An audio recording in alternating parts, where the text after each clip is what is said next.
quick, and then we'll go ahead, get in the cars, and the chief will pull out. I'm going to have Mr. and Mrs. Jackson are going to pull up, get right behind me, and then everybody just follow in line.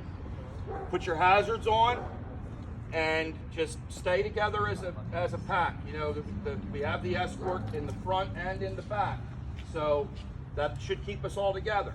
Now, granted, Chief Zebley told me to tell you this. If you come to an intersection and you see somebody flying down, stop. Don't get hit, you know. But, you know, basically similar to like when you see other escort processions, just keep your hazards on, headlights on. Keep tight, so try and not to keep break tight, anything. yes.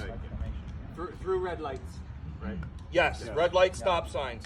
He plotted out a course that takes us through the minimum amount of that stuff. So Stay on the car in front. yeah, I just want to thank everyone who came out today for the first Ride for Hope. I want to thank Hallie's parents, Kevin and Christine, for coming today and sharing their daughter's memory with us.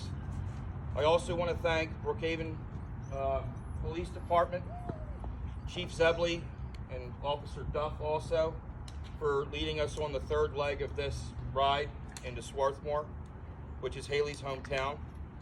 On this ride, we will be going through Hallie's development.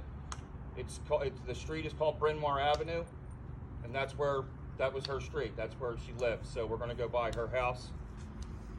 So when you see us turn onto Bryn Mawr Avenue, I just want you to know that's where she grew up. Just over a year ago, you know, I witnessed a tragedy that involved a young woman who I didn't know at the time. And in the days to come, I would learn her name, and her name was Hallie Jackson. When we witness a tragedy of such magnitude, we generally do one of two things. You know, we either put it out of our mind and just forget it that it ever happened, or we dwell on it, you know, and we wonder how we could have made a difference in some way to prevent these things from happening in the future. So I chose the latter. I came to know the Jackson family, and I came to know Hallie through them and the memories of her that they shared with me. She was a great human being.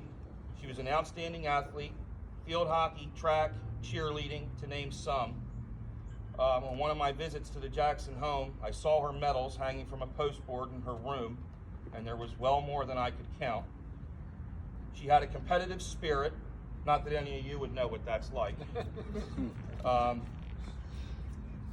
She was determined to be the best at what she did, and she was also a kind and welcoming soul at the same time. If you were the new kid in school, she would probably be the one to sit down next to you at lunch and make you feel welcome there. She was a peacemaker. She just wanted everyone to get along and have a good time.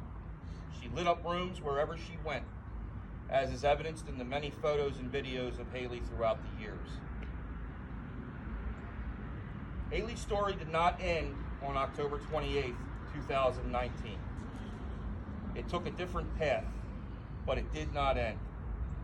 Hallie continues to shine her light in this world through us.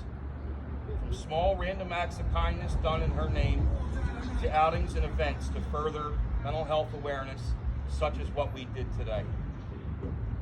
To a foundation being built in her name that will reach out to kids who are struggling in the darkness.